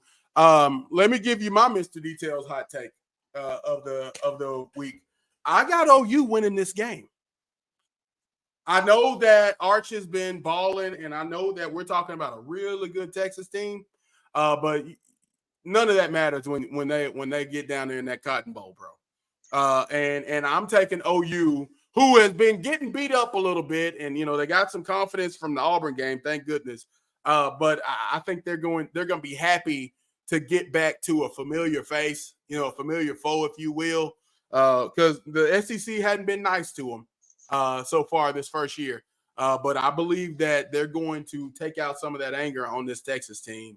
And I don't think it's going to be a blowout. I think it's going to be a, traditional Red River rivalry, 3-4 overtimes, 48-42, 46 type of game where OU is going to pull out a masterpiece. What you got for this Red River rivalry? Man, I'm gonna be honest with you, man. It's hard to tell, man. Really hard to tell because if you look at it, man, Arch is playing really good ball, but it's gonna come down to who's mentally prepared for Yeah. for this game. I mean, if you come out like a dud, there's no way I can see it. If Texas is down or OU is down, I don't see them coming back. I don't. I think it's just too much firepower on both sides. That if you make the mental mistake first, whoever makes that mental mistake first, I think is going to lose the game. And I can't call it. I honestly, Mike Tomlin says who's gonna blink first. right, and I have to say, I really got to give it to Texas, man. I'm taking Texas. I'm taking Texas by 3. Okay, all right. So the next game that I really was excited for, and this is crazy enough. We're about what the game we're about to talk about is in the Big Ten Conference. The Big Ten Conference, a mainstay, number 2 Ohio State versus newcomer number 3 Oregon. I am taking Ohio State in this game. What they've done defensively has been overshadowed by their offense, but defensively they put pressure on every quarterback they've seen. So you got to make your decisions quickly. And Dylan Gabriel, I don't believe, does well under pressure. But offensively, what they're doing is nothing short of amazing with Judkins and the new kid Smith. This kid, everybody's talked a lot about Ryan Williams and some of the plays he's made this season. So Ryan, but you got to understand, Ryan Williams is 17 years old. And well, this kid's 18. He didn't reclassify, but he's a freshman, a true freshman as well. But he looks like a grown man. He's 6'4", 220 or something like that. Like the kid is an animal. And there's a play, and I meant to show it in our highlight reel where he goes up. He's got the cornerback on his left hand. He goes up with his right hand, one hands it, and then comes down and stiff arms and pushes the kid over. True freshman pushes over an adult. I got Ohio State in this game. I think it's gonna. I don't even know that it's gonna be close. The one thing that will be in Oregon's favor is it is an Outson. And that Outson Zoo will be raucous. Look, I'm taking Oregon. There's 2 reasons why. I love Dylan. I like Dylan Gabriel. I like his style. I like the way he plays. I like his composure, his poise in the pocket. I love everything about this guy. And the second reason, I'll give you 3. The second reason, it's playing at home. All right. I don't see them losing to Ohio State, even though Ohio State's playing really good football. I don't see them losing to Ohio State. And 3, I just love their unis.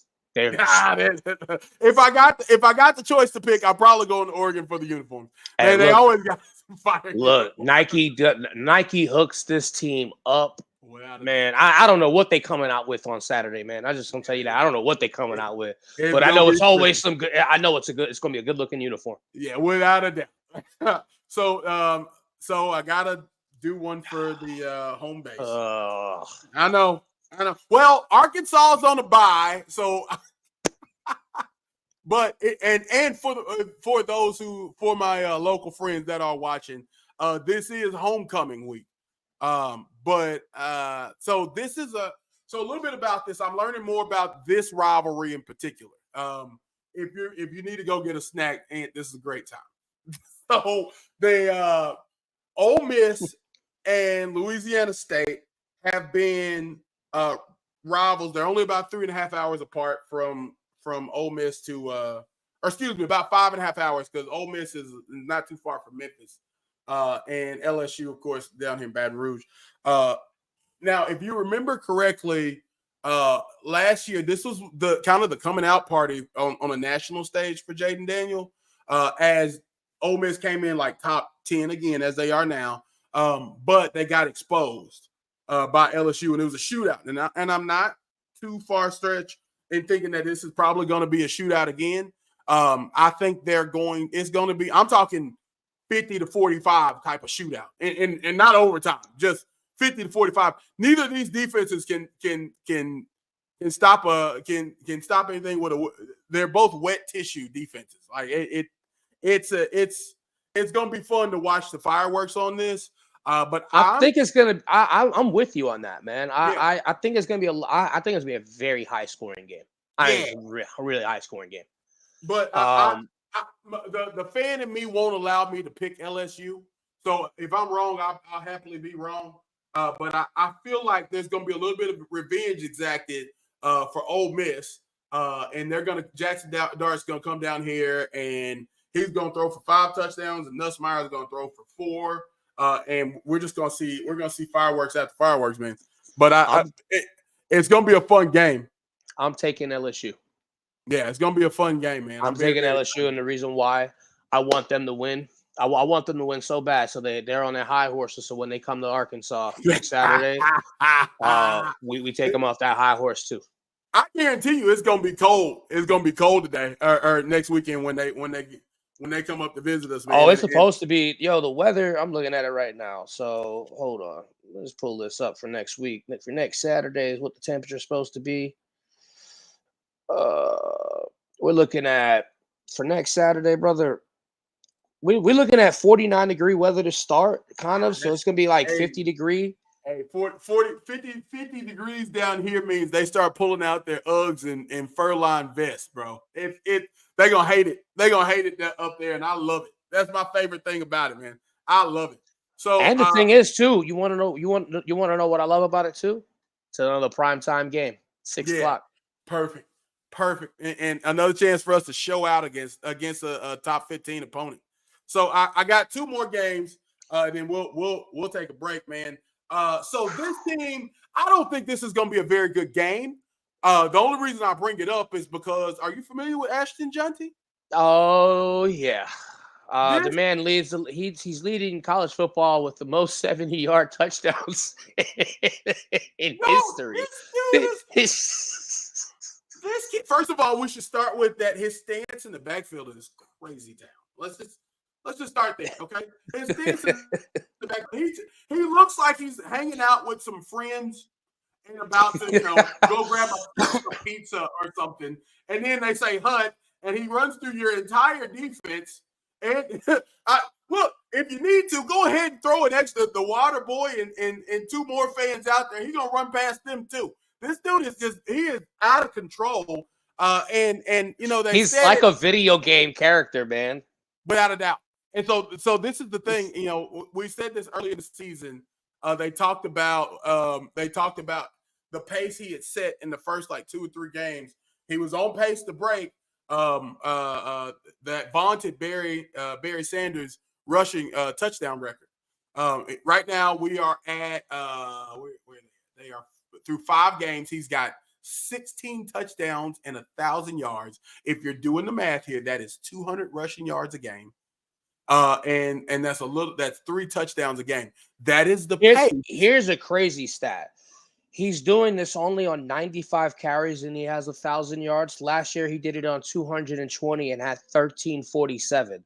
Let's just say, man, this guy might be he if any team looking for a running back in the NFL, he might be the first running back. He's the guy. Declares he's the guy. He's the guy you want. He's the guy you want. This kid finds his way, and he's running between the tackles. So it's not him just toss play running past everybody. The kid is Ashton Jeanty is an absolute baller, and he's going to be special. And I hope that he is the guy that makes the NFL change their rules and their outlook on running backs, because we talked about this a few times. What happens to running backs, especially running backs in the first round, they're pretty much just throw me one in the swear jar. They get shitted on because they only get the 5 years, and then nobody wants to pay them because they're supposed to be done after they're usually done after 2 more years, and so they can't ever get that big second contract like receivers and quarterbacks and defensive ends and outside tackles and pretty much everybody else gets. They get no respect, and I hope that Jeanty is the guy that makes you stand up and have to respect running backs. But he's on a very special pace. He's going to have an outstanding, God willing, knock on this cheap wood desk. He's going to have an outstanding year and stay healthy. And I think that Barry Sanders would want to see him break that record. Maybe not. I don't know, but I want to see it because I couldn't break Barry Sanders' record on PlayStation. I've been trying. I did it on 14 for 4 years. I've been trying to do it again on NCAA or College 25. I can't break Barry Sanders' records, and they're giving you 15 games now. Them 37 touchdowns game in 11 games. They didn't include his bowl game. What Barry Sanders did that year was outstanding. To have 16 tutties though in the course of what, 6 games? Bro, it's wild. It's wow. 5 games, 16 touchdowns. And who doesn't like who don't like Boise State's field, man? It's blue. Oh, I love it. I love it. Blue. So last game I'm looking at for this weekend is my second favorite team, the Colorado Buffaloes. Play me my theme music. But they welcome in the number 18 Kansas State Wildcats. I think this is going to be what would be considered an upset because Buffalo is not ranked and Kansas State is. I think that offense is humming. I think Travis Hunter is an alien from another planet.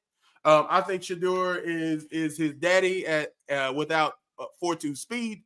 All the braggadocio, this dude, that team is good, and actually that line is getting better. Let me say it because nobody else will.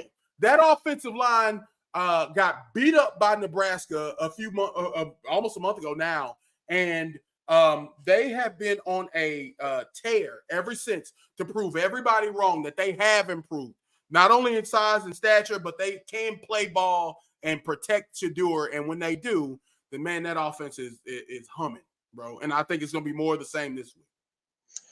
I like everything you said. I like everything you said, but I don't think it's gonna be an upset. I think Kansas State's gonna come in. They're their 18th ranked football team in America right now. They're gonna prove it. They're gonna show it, and they're gonna shut Shedeur up. That defensive line is insane. Who do they have? I was looking at that too, man. Give me 1 second, man. I was just looking at that. Let's go. Because I like Travis. Don't be wrong. Travis is going to get his. Oh yeah. Like, let's just be real. Travis is going to get his. Yeah. He's an animal, and so it's not even. He's going to do it on both sides of the ball. He may be the one guy that can do it on both sides of the ball in the pros. I'm not super sold on that, but if anybody could, he's defied every other odd. So what I like. And this is what I like a lot about the Kansas State's defense. It's not just one person you got to worry about. You got to worry about everybody. Yeah. Because look at this, and I'm gonna tell you, they got Romaine. He's got 19 solo tackles. Parrish, the cornerback's got 20 solo tackles. Riley's got 16. The safety, the linebacker is 12. They got 2 other safeties. All right, with 11 and 12. So what they're doing, and this, if you get where I'm coming, what I'm about to do, their substitutions are insane. Yeah. Because they overall tackles, man, they have 1, 2, 3, 4, 5, 6, 7, 8, 9, 10, 11, 12 dudes with double-digit tackles. Well, total. That's insane. So one of the things I'm looking at here is I'm looking at their sacks. And how it's 1, 2, 3, 4, 5, 6, 7 guys that all have at least 1 sack. And Brendan Mott is their top guy with 4. And he and Travis Bates are the 2 playmakers on that front 7 that kind of set the table. The one thing that I think is going to be their downfall is on the back end. They've only got the 4 interceptions as a team. That's just like that's less than 1 a game. And they do have a good number of pass breakups. But I just don't feel like that back end is going to be good enough because the one thing you brought up the number of tackles that these guys have, but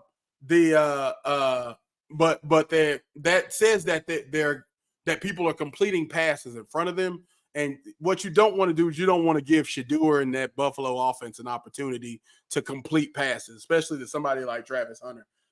But no, you're absolutely right, and that's why I picked this as one of the games I'm watching this weekend. I think it's going to be an absolute fantastic game, man. And I'm looking forward to seeing it because these guys are, in college, man. One of the things that we don't do enough is highlight the stories that come from each game, and we got something with this Buffalo Kansas State game, bro. And I'm looking forward to seeing it, man. So before we go, I want to throw a shout out to our newest sponsor. If you are a sneakerhead, and I know a lot of us are, I know you're a stylish guy when it comes to the kicks, man. You gotta head over to Top Kicks _official at Instagram and see my homegirl Karen and her team. They've got the absolute best, bro. So if you're ready to step your game up, Top Kicks Official, we've got the hottest authentic kicks. So they've got the receipts, they got everything. So this isn't some from some swap meet over in Dallas, man. These guys are legit with and I've seen a lot of the product that they bring that they've got, and they've got good deals. They're not a lot of times with the type of products and shoes that they're showing and they're offering, a lot of people with those shoes are gonna really go way up and bust your head on the price. Not authentic kicks, not Top Kicks, man. They got authentic kicks that take your shoe game to the next level. Whether you're on the court, on the field, or just hitting the streets, we got the perfect pair for you, right? With the most wanted releases and the latest styles. So you'll always stay ahead of the game. So don't just play the game, dominate with Top Kicks Officials. And you can catch it. Yeah, it's fire. But shop now on Instagram at Top Kicks with a Z, as you see on the screen, at Top Kicks _official. Step into greatness. We'll be right back. Is great. Yes, it's fantastic. So look, man, before we go, and this is why I bring up our latest sponsor, Top Kicks Official. Tell me one thing you're looking forward to for the weekend ahead. I'm looking forward to saying that the Mets will be playing the San Diego Padres this weekend. I also look forward to a really, really great game. It's gonna be a test of will. It's gonna be a test of will this weekend for my Commanders against the Ravens. Going up against basically it's a mirror image of each other. I just think that he can. I just think Jaden Daniels can throw the ball better than Lamar. Wow. Yeah, it's hard to argue with that though, because. So the one thing that the real knock that everyone, a lot of people that are casual fans say that Lamar runs too much and he's a running back. The fans that have real knowledge know that he can throw the ball just fine. That's why we all know the name Mark Andrews and now Isaiah Likely. And the slot receivers like Zay Flowers and Rashad Bateman are right in tow. But on the outside outside the hash is where most of his numbers, where his numbers struggle. And there's something to be said about that. I don't know exactly what it is, but Jaden Daniel he's got a great connection with old Scary Terry, man. And he's done really well in just, making, even De'Ami Brown and some of the other receivers that Luke McCaffrey. Yeah. McNichols coming in as a backup running back. Austin Eckler looking like the receiving back that he is, and it's basically a three-headed monster. And I love that the team is buying into Dan Quinn and that offensive style, and they're playing defense. They're playing defense. Like let's put it this way: they are playing defense now. St. Juice should get a complimentary look at defensive player, the defensive rookie of the year for the pass deflection and what he's doing. Like he's holding a lot of these star receivers, man. Outside of Jamar Chase, which you can't. It's really hard to stop Jamar Chase. Yeah, Jamar Chase. What do you want? What do you want from Jamar? What do you want from us, man? Well, so all right. So I am looking forward to. What I'm looking forward to the most is thankfully that there's not a Hog game this weekend. I am going to take Saturday, aside from some of the football games we talked about, and look into the preseason. I'll be honest and tell you, I'm not super excited about the Clippers, and I'm going to watch this season of the NBA as a analyst and not a fan. It's still Clip City, Chip City, but I feel like this is going to be sort of a waste year for the Clippers. I think they'll still win 50 games, 48 to 52 games. They'll come in, as the fourth or fifth seed. They're going to give somebody hell in the first round and maybe win. And then they're going to run into, either Dallas or Phoenix or one of those teams is going to put them out before, the Nuggets are the number 1, number 2 seed in the West. It's going to be interesting to see But that's what I want to look at is the preseason games, and I want to watch and see what these rookies look like, what these new faces and new places look like. That's what I'm excited to look. It's going to I'm be looking hard forward for to. y'all, but I mean, James Harden said he's going back to his style of play, which was when he was with the Rockets. He said that in a game where he goes, "I'm just going to let my game do the talking. I'm done talking to you." Well, Yeah, like he literally was like he looked at the reporter and he told him he's like, "I'll just let you see what my game can do. I'm done talking. I'm out." And then he just like walks off the interview. wow. And now I will tell you one of the things I was talking with. Shout out to my man KP, man. He is too a Clippers fan. He lives in LA, and so he gets to go to a lot of the really awesome Tell him games. I'm sorry. He's been there 10 years. I hope man. I hope he sees this so I can. Hey, look, KP, I'm sorry. Yeah, he's definitely watching, man. I without a doubt. I'm sure I have something from him on Instagram here shortly. But one of the things we were talking about, and so we got so excited at the beginning of last year because when you look at Kawhi, and of course then there was Paul, and then you add Russ and James Harden who are ring chasing. You're going to get, even if Kawhi does his load management thing, we know that we're going to get Russ and James are going to give it everything they got, but with Paul leaving and now Russ is gone, and you're looking at just Harden by himself. It's good to see this determination, and we're gonna need it. We've got a bunch of young guys who can be contributors to the game, but at the same time, it's still if they were in the East, I feel better about their third or fourth seed. Even though and we didn't get a chance to talk about the NBA the way we wanted to today, but there was it's about to be a lot of parity, and it's going to be a lot. The regular season is going to essentially mean I want nothing. you to make this as a real when this happens by next year. Okay. I want you to make this a real. Y'all won't even touch 45 wins. The Clippers? Yeah. Y'all are not touching 45 wins. All right. Y'all are barely. Y'all might even be 2 games over 500. Oh wow. Okay. So all right, then here's the real. After the Clippers win their 46th game, and I'm gonna hit Blue on this too. You gotta say that the Clippers are the best team in LA, and Blue can't for a year cannot say that we were the worst franchise in sports.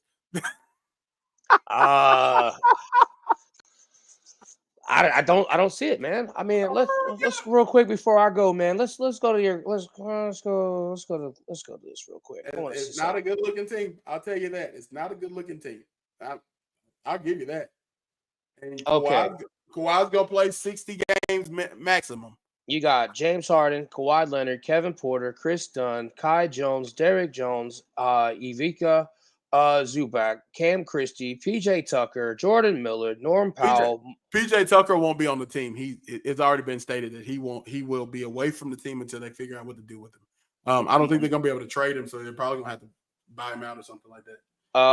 Terrence Mann, Ray J. Dennis, Nate Darling, Amir Coffey, Trenton Flowers, Nashawn Highland, who I really do like. Yeah, I love Bones. Love Bones. But I'm sorry, man. I just don't see it. You don't have a roster set up. That's not a championship roster. I understand that. Not a playoff roster either. Well, when you got, if you really want me to be honest, they're not a regular season roster either. It's not a great roster. It's not a great roster, but it is. I think we can win 46 games. I'll take that. I'll take that bet. And if we do not win 45 games next year, which we will, you can no longer talk about the Clippers for the rest of the year, and you have to put a Knicks hat on. I will put a Knicks hat on my Facebook post. No, you gotta wear it. No, I need a Knicks. I'll wear it on my Facebook profile, and I will go a month without talking about the Clippers on air. Deal. We're shaking on it. That's fair. Well, look, man, we've had too much fun, man, and we always do. Mark. This is I am very proud that we did a good job of not making this 2.5 hours, and I think we got to pretty much every topic except for 2. But we did get all of our sponsors, and hey, I'm impressed. We did a good job.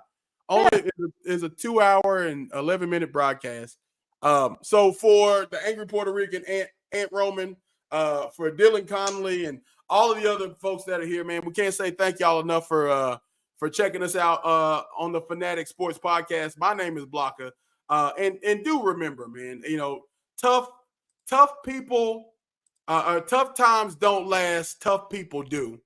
And that's gonna be my sign off for the rest of at least until I stop being a tough people. Thank y'all so much. Be safe and peace. Peace.